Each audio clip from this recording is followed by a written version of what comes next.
Lạp xưởng mà ở Việt Nam mình cứ hot lạp xưởng Đồng Đá. Chà, khổ qua dã tay mọi người ạ. Mùi tinh dầu của chanh. Mùi xà phòng ấy. Lần này là một lần kiểu cảm giác nhớ đời khi mà xuất nhập cảnh tại bên sân bay Bạch Vân ở bên Quảng Châu.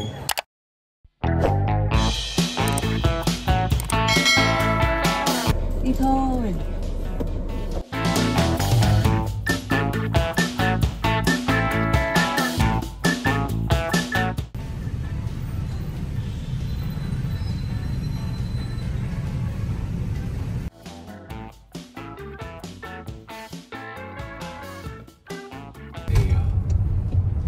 Gửi xe ở trong nhà thì nó sẽ đảm bảo hơn.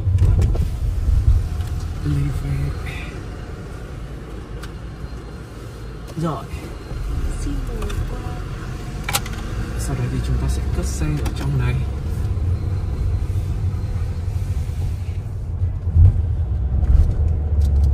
Khi mà gửi xe ở cảng quốc nội xong mọi người thì chúng ta sẽ phải đi bộ sang cảng quốc tế. Đây có cái đường thông như thế này.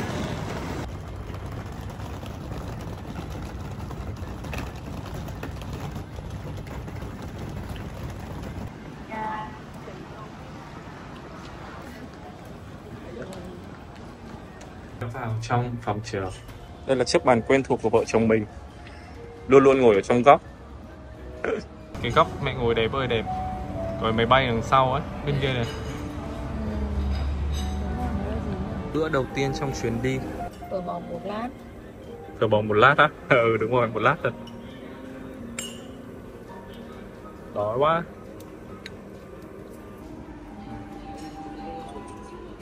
Bữa sáng nay, bữa đầu tiên trong ngày của vợ chồng mình hôm nay, sáng nay thì mình ăn phở. Đấy à? Ở đây có xôi này, xá xíu này, thịt bò, xúc xích. Đây là những cái combo quen thuộc của bọn mình ngồi trong rồi cà phê.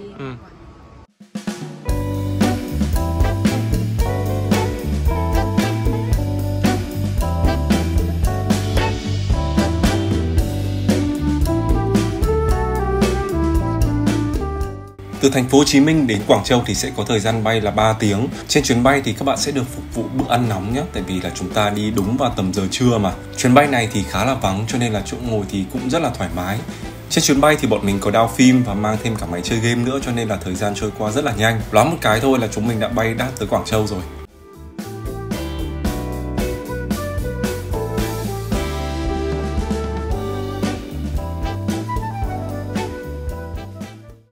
Hôm nay cảm giác đi lâu nhỉ? Vắng thế, không có ai luôn. Thường thì giờ này khi mà mình đáp thì sẽ khá là vắng. Nhưng mà chỉ cần khoảng tầm 15 phút nữa thôi thì sẽ có một chuyến rất đông đến cho nên là phải nhanh. Thì gặp lại mọi người nhé. Gần 2 tiếng bọn tôi mới ra được khỏi cái phòng check đấy. Đến sớm cuối cùng lại thành đến không sớm. Tiếp nước ngay lập tức. Nước suối. Để uống nước gì?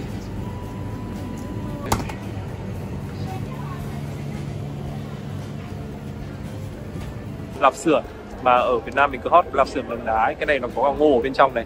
Chung là cái tưởng là ra rất là sớm, xong rồi cuối cùng lần nào cũng thế. Nếu mà không có chuyện gì thì phải xếp hàng đông. Cái ông hải quan đấy cũng luôn bảo là kiểu thì bây giờ mày vào trong cái phòng kia đi để tao check lại cái tí. Mình cũng rất là kiểu tự tin mình đi vào thôi, thì vào trong đấy họ vẫn check, họ vẫn kiểu hỏi mình lại những cái câu như thế thì mình cũng trả lời hết một lượt. Xong đấy thì họ bắt đầu hỏi vợ là kiểu thì năm 2014 họ ghi rất là rõ ngày ra là ngày 18 tháng 4 năm 2014 thì bạn có đến Trung Quốc không, thì mình bảo là có, tại vì thực ra là bắt đầu từ năm 2013 thì năm nào mình cũng đi đến Trung Quốc, cứ tháng là mình đi một lần. Xưa thì khi mà chưa có cái chuyến bay đến Quảng Châu ấy thì mọi người sẽ hay đi bằng đường bộ. Thế tao nhớ ra rồi là 2014 thì tao vào đây bằng xe và đi ra cũng là đi bằng xe. Bắt đầu mình bảo là thế thì bây giờ mình ngồi nghĩ đi, mày tiếp tục mình ngồi nghĩ chẳng biết chả hiểu bắt nghĩ cái gì nữa. Chả hiểu bắt nghĩ cái gì. Chính xác là tao đi bằng xe rồi. Thế thì bây giờ có bằng chứng không? Mình bảo đúng rồi. Bằng chứng như nào bây giờ 10 năm rồi, điện thoại thì cũng phải thay đến chục cái rồi. Xong rồi còn hỏi vợ chồng mình là thế mày có cho tao xem cái dấu mà mày xuất cảnh khỏi Trung Quốc có 10 năm trước đâu, đưa tao xem. Mà bọn mình thay đến 40 hộ chiếu rồi mọi người ạ. Nói chung là cô gây khó dễ rất là nhiều thứ. Xong cuối cùng mình mới gọi cho cái chị Đài cái chị mà hay đưa bọn mình đưa bọn mình ở bên Quảng Châu này. Cuối cùng là nói chuyện một lúc thì 5 phút sau bọn mình được ra khỏi đấy và bọn mình đi luôn. Nhưng mà trong cái phòng đấy cũng có rất là nhiều người Việt Nam khác, và có cả nước ngoài nhá, không chỉ có Việt Nam, có cả người nước ngoài vào mà hỏi toàn những cái câu rất là vớ vẩn, kiểu 10 năm trước mày đi bằng cách nào, rồi 10 năm trước như thế nào, xong rồi thậm chí có chị đi du học từ kiểu mười mấy năm trước, cũng bảo là mười mấy năm trước mày đi du học như thế nào, chứng minh đi ấy, rồi chung là rất nhiều vấn đề. Và một cái nữa mình nghĩ là cũng lưu ý cho mọi người, thì thực sự là mình nghĩ là đến Quảng Châu du lịch thì cũng không quá là nhiều, nhưng mà có thể là mọi người cũng sẽ đi công việc các thứ ấy, thì cái vấn đề mà đặt trước khách sạn cũng là một cái rất là quan trọng. Còn tịch thu điện thoại nha mọi người, để không cho mình liên lạc. Nhưng mà vợ chồng mình có 2 cái điện thoại, mẹ theo một cái, mình có 2 cái, tổng 3 cái điện thoại mình vẫn còn, thế là mình mới liên lạc được cho cái chị ở bên Quảng Châu thu điện thoại, không cho mình liên lạc thôi. Bây giờ thì bọn mình cũng muộn rồi, bọn mình sẽ đi taxi về, định đi tàu điện ngầm để cho mọi người xem, nhưng mà đi tàu điện ngầm giờ này nó sẽ đông ấy, giờ tan tầm ấy, cho nên bọn mình quyết định bọn mình sẽ đi taxi ha. Taxi pick up. Đây, ra ngoài để đón taxi nhé mọi người. Bạn nào mà không chịu được mùi thuốc lá ấy nhỉ, là ngồi lên xe này sẽ bị ong đau tức thì tất nhiên, nhưng mà kiểu trên trong xe nó kiểu ám mùi thuốc ấy, giống như kiểu mình đi vào phòng karaoke mọi người.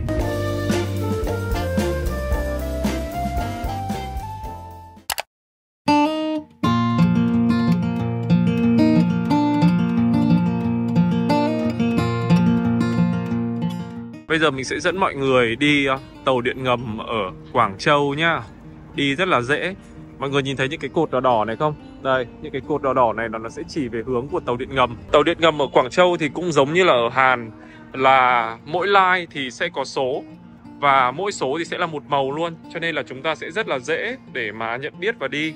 Cái line 6 thì là màu hồng, với cả line 2 là màu xanh. Điện ngầm ở bên Quảng Châu ấy, bọn mình thấy đi nó khá là tiện và nó sạch. Và gần như là cái mạng lưới tàu điện ở bên này nó phát triển khá là tốt, cho nên là đi đến các địa điểm ok lắm mọi người ạ, nhiều bề gần nhỉ. Hơn là nhận biết các lính cũng dễ, cũng dễ bị lẫn.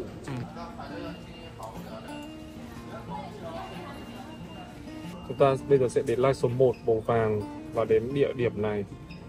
Đây. Ok. Sau đó thì sẽ ấn vào logo Alipay. Và sau đó thì mọi người sẽ scan cái mã này và thanh toán tiền.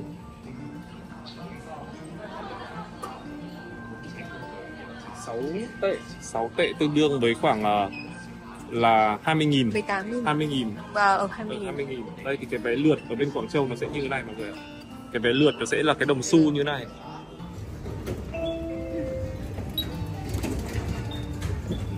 Chúng ta sẽ cần đi line 6 để đến cái địa điểm mà mình mong muốn nhé.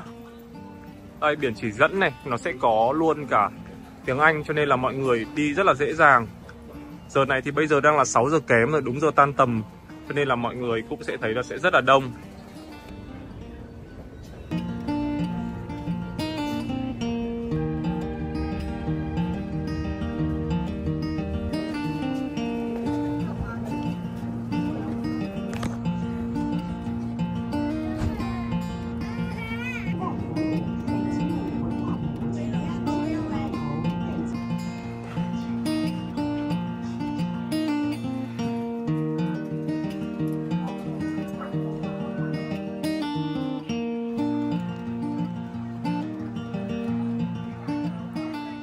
Chồng mình đang chưa biết ăn gì, nhưng mà thấy ở đây có rất là nhiều tiệm bánh ngon, cho nên là chắc là tí nữa sẽ mua bánh về trong bánh ngon ha.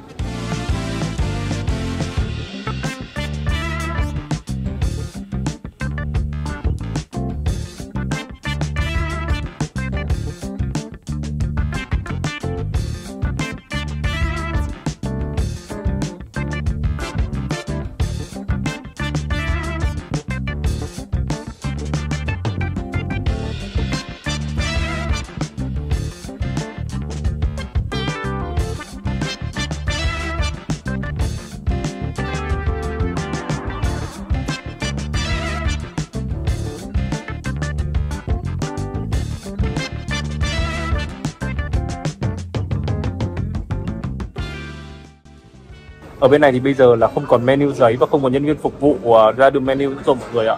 Và mỗi bàn ấy sẽ có một cái mã QR. Sau đó thì chúng ta sẽ phải scan cái mã QR đấy và sẽ chọn ở trên cái app tính tiền ở trên này.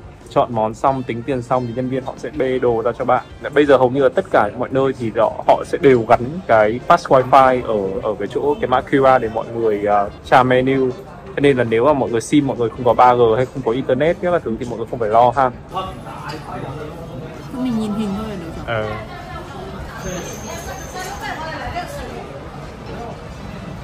Mẹ Loan uống nước cốt dừa. Hào, xia xia.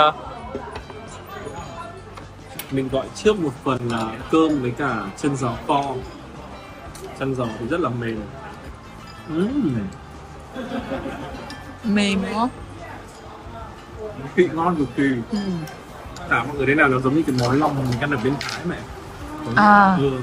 Đấy là cái vị là như vậy. Xong rồi món giò mềm này kho với cả nước tương rồi thơm mùi kiểu hoa hồ thảo quả đinh hương các thứ. Là tôm, nem tôm chứ mà. Hoành thánh tôm à?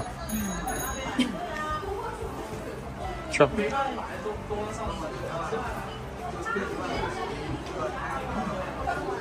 Ngon không?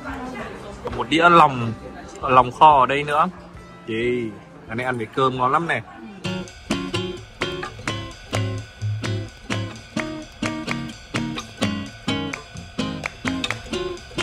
Xong thì hai vợ chồng mình quyết định sẽ uống trà chanh giã tay. Nhưng mà ở đây người ta có một món mà khổ qua. Đó, cho nên là mình sẽ thử cái đấy. Ngay hàng bên cạnh là bán sầu riêng thì thèm quá. Chồng cái combo của chồng là vừa khổ qua xong bây giờ lại sầu riêng. Trà khổ qua giã tay mọi người ạ. Nghe chồng mới là khổ qua nhỉ? Nghe đã thấy bút đắng rồi. Thật sự mình đang rất thèm cái gì mát mát, trà chanh ấy, nhưng mà cái này chưa? Tôi nghĩ là cổ cỡ dậy lắm thôi.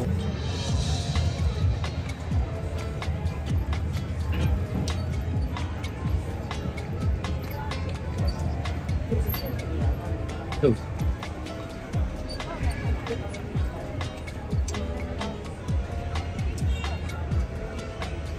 Cái này ngon hơn này, cái atiso này ngon. Dạ em đang phải miếng khổ qua. Cái này nó có cái khổ qua, có cái miếng mướp đắng ở trong này. Nhưng mà mình cảm giác này cái mùi tinh dầu nó nhiều ấy, cho nên là dễ uống. Không dễ uống ấy. Dễ uống à? Dễ uống. Dễ uống, nó giống trà chanh giã tay mọi người ạ. Chỉ hơi có vị đắng nhẹ thôi. Hơi bị cay mà với cả hơi cay đắng. Ui.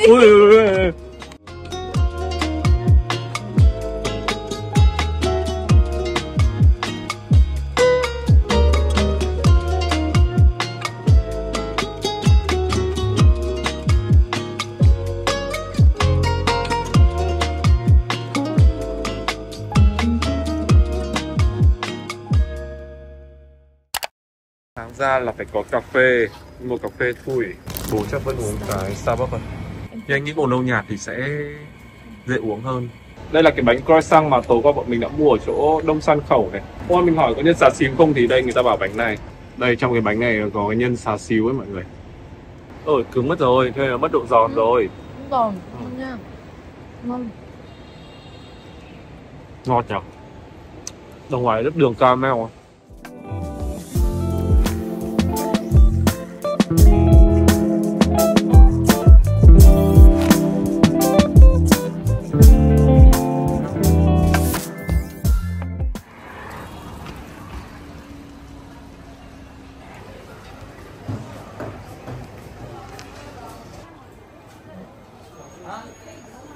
Chúng mình sẽ đi ăn lẩu bò. Ở Quảng Châu không khó để tìm những cái quán lẩu bò như thế này, từ bình dân đến cao cấp đều có mọi người ạ.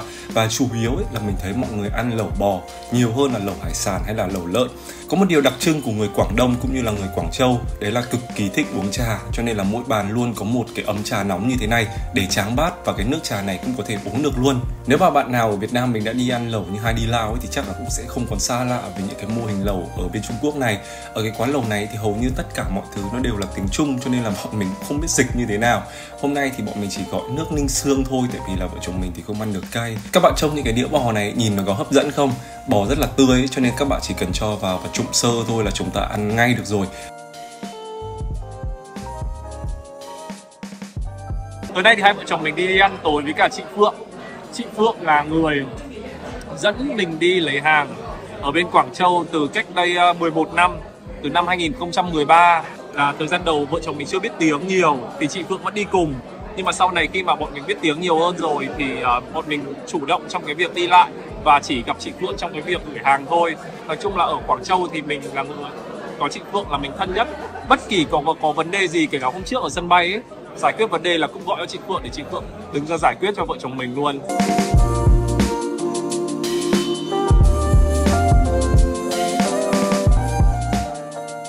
Mặc áo cộc tay này cũng hơi lạnh lạnh ấy chứ, bọn mình đi bộ long dong về khách sạn để cho nó tiêu. Trước mặt của mình kia thì là Bảy Trinh Lu, là đường Bắc Kinh, cái đường đi bộ nổi tiếng nhất ở Quảng Châu.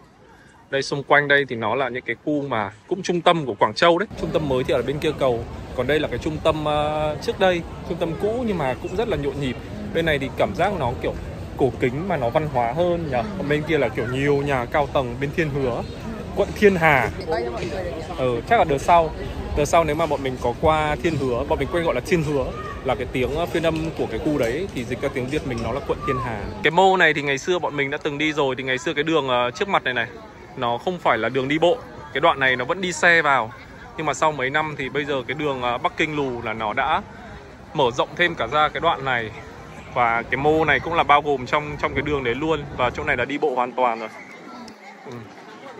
Này ở Quảng Châu có rất là nhiều hoa đẹp luôn, có hoa gạo, hoa này mình không biết, nhưng mà cũng có kiểu những cái hoa nó màu hồng như hoa anh đào ấy, xong rồi hoa vàng.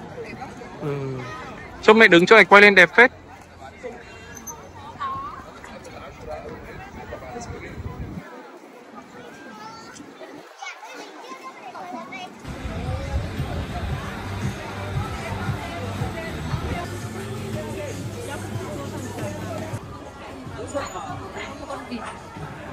Cho cam.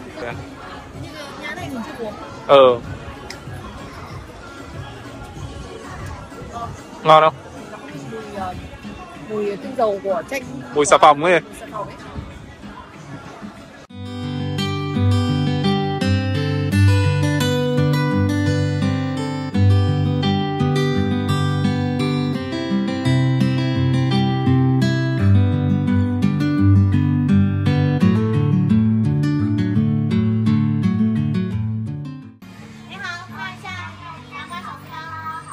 Mềm ha. Anh cầm siêu nhẹ luôn ấy. Mà nóng ơi là nóng.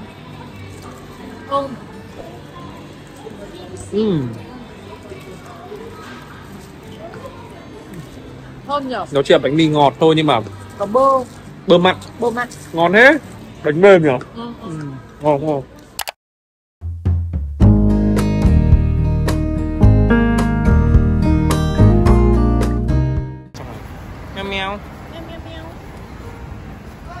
Meo meo.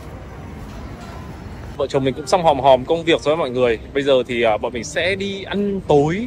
Tối nay bọn mình sẽ dẫn các bạn đến một con phố như hôm qua mình nói là ở đây rất là nổi tiếng với phố Bắc Kinh, phố đi bộ Bắc Kinh gọi là Bảy Trinh Lu. Đó, thì bây giờ bọn mình sẽ qua đây để đi ăn nhé. Những bạn nào mà hay đi Quảng Châu thì chắc là sẽ không còn xa lạ gì với con phố này nữa rồi. Đây cửa bọn mình đi nó cũng là cửa bên thôi chứ không phải là cái cửa chính. Một chút nữa bọn mình sẽ quay cho mọi người xem cái cửa chính. Con phố đã gắn liền với vợ chồng mình 10 năm nay. Đẹp ha. Thực ra nó không phải đèn lồng chẳng hạn, nó là cái biển quảng cáo của một nhà hàng à? Cứ tưởng là đèn lồng nhở. Tại vì ngày xưa nó đâu có mấy cái đèn này đâu. Tối nay thì vợ chồng mình sẽ dẫn các bạn đi ăn nhà hàng Việt Nam. Nghe lạ đúng không? Nhưng mà nhà hàng Việt Nam ở phố Bắc Kinh này rất là ngon. Và bọn mình đã ăn ở đây rất là lâu rồi. Và thú thực là lúc nào đi qua đây nó cũng trong tình trạng rất là đông và đang xếp hàng mọi người ạ. Nhưng mà riêng có một điều rất là đặc biệt dành cho người Việt Nam khi ăn ở nhà hàng này nhá. Dù ở bên ngoài mọi người xếp đông như nào. Đây, quay cho mọi người xem này. 10 năm nay lúc nào mình cũng thấy nó trong cái tình trạng đông như thế này. Rất là đông người xếp hàng luôn. Nhưng mà ở đây sẽ ưu tiên người Việt Nam nhé mọi người. Chỉ cần nói là mình là người Việt Nam thôi là sẽ được vào ngay. Ni hao, 2 người. Ok. Khi nói là 2 người ấy, thì lập tức là nhân viên sẽ bảo bạn lên tầng 2 luôn. Người Việt Nam nào cũng được ưu tiên nha. Mọi người tưởng tượng nhé, là đi làm cả một ngày mệt, sau đó thì về ăn cơm Việt Nam mình thì còn gì chuẩn hơn đúng không nào. Cái vị ở quán này nó sẽ thiên về vị của miền Nam nhiều hơn là vị của miền Bắc. Nhưng mà mình thấy rằng là ăn thì cũng rất là ngon. Bà chủ cửa hàng này thì là người Trung Quốc nhưng mà biết nói tiếng Việt Nam luôn và đã từng có những cái khoảng thời gian sinh sống tại Việt Nam rồi. Thấy đồ ăn Việt Nam quá là ngon cho nên là mang về đây mở. Sau những cái năm của đại dịch Covid-19 thì vợ chồng mình cứ nghĩ rằng là cái con phố Beijing-lu này là một con phố du lịch, nó sẽ vắng đi hơn rất là nhiều và cái quán ăn Việt Nam này nó sẽ không còn nữa. Nhưng mà không mọi người ạ, những năm dịch ý, quán nó vẫn đông như vậy luôn, trừ có những cái lúc nào mà phải lockdown là quán đóng cửa thôi, còn lại cứ mở cửa ra thì quán rất là đông. Mọi người đến đây thì nhớ gọi cái món gà luộc dầu mè này nhá. Cái gà luộc được tẩm với cả muối tiêu này và một ít cần tây, ăn rất là ngon. Bên cạnh đấy thì vợ chồng mình còn gọi những cái món ăn rất là quen thuộc, ví dụ như là rau cải xào này. Món chả mực ở đây thì hơi lạ một chút, không phải là cái chả mực như chúng ta vẫn hay ăn mà sẽ được gói ở trong bánh đa nem. Loáng một cái thôi là hai vợ chồng mình đã ăn xong rồi, xong đó thì sẽ mang bill xuống dưới tầng 1 để tính tiền. Cả chuyến đi Trung Quốc này thì bọn mình không có đem theo tiền mặt nữa, tại vì đã sử dụng app Alipay để thanh toán rồi, rất là tiện lợi. Nó rất là khác so với những cái năm trước mà bọn mình đi Quảng Châu. Mình định dẫn mọi người đi ăn lặt vặt linh tinh nữa, nhưng mà bây giờ vừa ăn đổ bê tông bát cơm chắc dạ quá, cho nên là chắc là bọn mình sẽ đi loanh quanh để mua quà cho Cam trước. Đi mua quà cho Cam trước nhé mọi nhá. Đường Bắc Kinh thì có một cái lịch sử rất là lâu đời rồi mọi người ạ, là trong thời kỳ nhà Thanh từ năm 1644 đến năm 1912 thì nó được gọi là đường Hoa Mã, một trong những con phố rất là lớn và quan trọng ở Quảng Châu. Tuy nhiên thì trong thế kỷ 20 thì đường Bắc Kinh đã chịu thiệt hại rất là lớn do chiến tranh, nhưng mà sau đó thì chính phủ Trung Quốc đã khôi phục và nâng cấp, biến nó trở thành một trong những địa điểm mua sắm, vui chơi giải trí lớn nhất ở Quảng Châu. Đến đây thì các bạn có thể mua được rất là nhiều đồ này, nhiều đồ ăn vặt, nhiều đồ ăn đặc trưng của bản địa, cũng như là có thể mua sắm rất là thoải mái, cho nên là nếu mà tới Quảng Châu thì các bạn đừng bỏ qua đường Bắc Kinh nhé.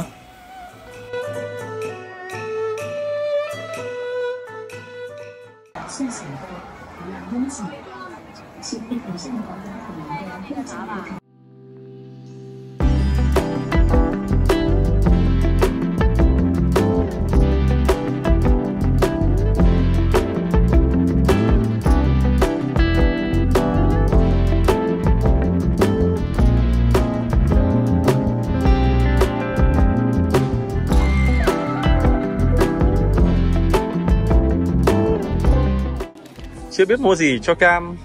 Mặc dù ở đây có rất là nhiều đồ, nhưng bọn mình vẫn chưa chọn được cái gì cả.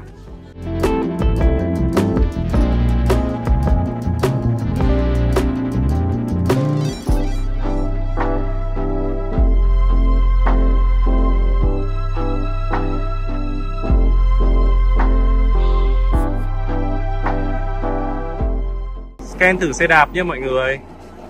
Rồi dùng cái app Alipay và đi những cái xe màu xanh dương này này. Mọi người mở ra. Đấy. Đó, mọi người nghe tiếng không? Như vậy là mình đi được rồi. Ok.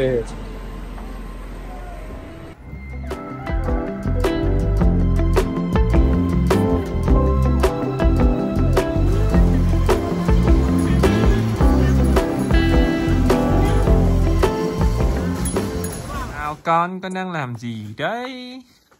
Con đang nằm với bà. Ôi rồi con đang nằm với bà hả? Vợ ơi. Dạ. 28 cân, 28, 15 mấy bố. 28 cân 15 lạng à? Nhớ bố mẹ không? Bà chăm cho béo thế nhỉ? Nhớ bố mẹ không? Bye Cam. Bye Cam. Yêu Cam. Yêu con, nhớ con.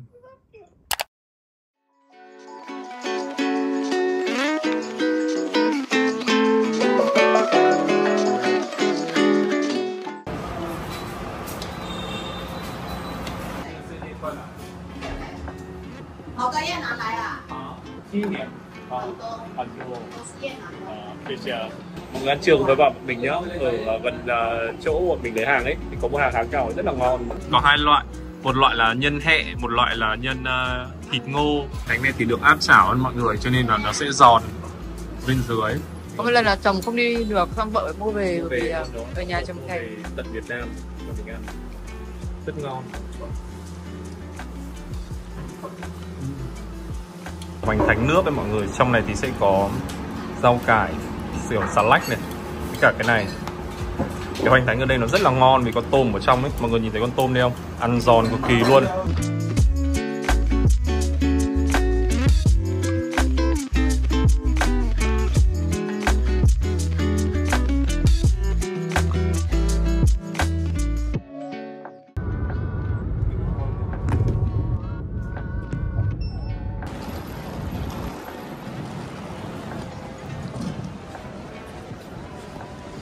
mình lên sân bay hơi sớm cho nên là bây giờ vẫn chưa có mở gate mọi người ạ, phải 30 phút nữa mới mở. Thường khi check in ở Quảng Châu ấy, nó là sẽ nằm ở cái line N này mọi người. N này sẽ là của Vietnam Airlines mà đi về cả thành phố Hồ Chí Minh, về cả Hà Nội luôn. Đợt này đi thì mình lại còn bị đau lưng nữa, cho nên là chuyến này đi thì hơi bị cái về phần sức khỏe một tí. Bình thường như ngày xưa ấy, thì một ngày bọn mình đi kiểu loanh quanh đi 10 mấy 20 cây vẫn là rất là bình thường, đi bộ rất là bình thường. Nhưng mà bây giờ đúng là sức khỏe có giới hạn hơn rồi ấy, cho nên là đi lại cũng mệt hơn. Bây giờ ấy thì bọn mình sẽ rời khỏi Quảng Châu, nhưng mà không phải là bọn mình về thành phố Hồ Chí Minh mọi người ạ, mà bọn mình sẽ về Hà Nội. Đó, tại vì là tiếp theo đây thì bọn mình sẽ có 3 ngày ở Hà Nội để xem cái việc mà sửa cửa hàng nọ kia đấy các thứ như thế nào. Ở thời điểm mà mọi người đang xem cái vlog này thì chắc chắn là vlog Hà Nội bọn mình đã lên cách đây 1 tuần rồi. Cho nên là nếu mà mọi người muốn xem cái chuyến đi Hà Nội mà sau khi bọn mình đi Quảng Châu như thế nào thì mọi người quay lại vlog trước để mọi người xem ha. Bọn mình đã đi vào trong rồi và bây giờ thì mẹ Loan sẽ mua mấy cái son. Có lẽ là chuyến này là cái số phận nó biết là quay vlog hay sao ấy, mà nó có rất là nhiều chuyện xảy ra. Lúc nãy khi bọn mình vào đây là phải quay lại kiểm tra hành lý xong mới được đi qua cổng an ninh để soát. Xong rồi qua kiểm tra hành lý thì nó phát hiện cái chai hairspray là cái chai gôm xịt tóc ấy mọi người. Mình đã mang một cái loại mà nó chỉ có 66ml, là nó nằm trong một cái tiêu chuẩn của cái hairspray rồi. Mình không mang chai to, mình mang chai bé xíu, từng này được 66ml mà vẫn phải quay lại để check toàn bộ, mở vali nhét các thứ ra. Xong rồi vào trong này lại phải xếp lại hàng để mà check an ninh. Wow. Xong rồi khi mà vào trong này mọi người chú ý mọi lần ấy, khi mà mình đi Quảng Châu là mình không có cầm theo máy ảnh đó, nhưng mà lần này thì mình mang theo máy ảnh để mình dự kiến là sẽ ra Hà Nội để quay vlog. Cho nên là khi mà đi qua cái cổng an ninh ấy là mình phải bỏ toàn bộ pin ở trong hành lý xách tay ra. Đấy, đi qua một lần rồi, đầu tiên là mình nghĩ là cái pin đấy thì không cần phải bỏ ra, chỉ để trong hành lý xách tay là ok. Xong rồi để trong hành lý xách tay xong thì đi qua rồi lại phải bỏ ra, tra từng cục pin một, xong rồi đi dà lại từng cục pin, dà lại túi máy ảnh, dà lại gimbal, dà lại điện thoại đó, xong rồi dà lại cái vali nhỏ. Thế lại rất mất thời gian ở cái chỗ an ninh. Chung là đi Trung Quốc nhiều năm rồi mà kiểu như là lần này là một lần kiểu cảm giác nhớ đời khi mà xuất nhập cảnh tại bên sân bay Bạch Vân ở bên Quảng Châu. Khi mọi người có thẻ vàng hay là thẻ Platinum của Bông Sen Vàng ấy thì mọi người sẽ được có những cái thẻ vào lounge này. Thì cái lounge mà ở trong sân bay Quảng Châu ấy nó sẽ là cái lounge cho China Southern Airlines này. Nó là nằm ở tầng 2, đây, nằm ở cái tầng 2 bên này. Thì lần trước bọn mình vào cái lounge đấy rồi thì bọn mình thấy nó hơi tối, cho nên là đợt này nó có một cái Premium Lounge. Cái Premium Lounge này thì nó sẽ không sử dụng cho cái thẻ Bông Sen Vàng của Việt Nam, không sử dụng cho Vietnam Airlines. Nhưng mà nếu mà các bạn nếu mà các bạn có cái thẻ Signature của Vietcombank ấy, thì các bạn download cái app Lounge Key này Vietcombank. Đấy, nếu mà các bạn có những cái thẻ tín dụng của Vietcombank như thế này thì mọi người download cái app Lounge Key này về thì mọi người sẽ, như ở trong Vietcombank người ta quảng cáo là mình sẽ được vào 1000 phòng chờ trên toàn thế giới luôn. Cho nên là đây cũng là một cái mà nếu mà bạn nào bay nhiều thì mà chưa có thẻ của Bông Sen Vàng hoặc là bay những hãng khác thì mọi người dùng cái thẻ tín dụng của mình với cả các ngân hàng họ có liên kết với nhau ấy, thì rất là ok. Đấy thì hôm nay bọn mình vào cái lounge Premium Lounge này thì bọn mình thấy rằng ở trong này sáng sủa, đẹp đẽ hơn cái lounge ở bên China Southern Airlines bên kia nhiều. Đó. Đồ ăn không có gì. Không có gì, đồ ăn không có gì hả? Không hết nhé, không phải free hoàn toàn nhé mọi người. Vẫn mất 3.25 đô là tính ra khoảng tầm thôi mình cứ cho là khoảng 75.000 đi. Tiền gọi là tiền phí. Với cả cái thẻ tín dụng này mọi người nhớ nhé, thì là mỗi người phải có một thẻ. Ví dụ như là mình có thẻ của mình nhưng mà thì mình chỉ được vào thôi, chứ mình không được kèm kiểu mẹ Loan hay là không được kèm trẻ con. Mình có một thẻ, mẹ Loan có một thẻ, cho nên là hai người vào đây thì mỗi người sẽ mất khoảng tầm 3 đô tiền phí. Có một cái quầy ăn nóng kia, thử ra xem có cái gì không. Khu vực ngồi ngoài này sẽ yên tĩnh hơn nhỉ, nghỉ ngơi, sạc điện thoại các thứ. Còn ở bên trong này là khu vực ăn uống ấy mọi người. Đây, quay cho mọi người xem một chút nhé. Trong này thì sẽ là khu vực bằng cao hơn để ngồi ăn. Các món ăn thì mình thấy rằng là cũng không có quá là nhiều đâu. Thì có hai cái line đồ ăn ở đây. Có một line là mấy cái bánh kiểu bánh quy đóng gói từ như thế này. Đó. Một quầy là đồ ăn nóng. Một quầy là đồ ăn nóng như thế này.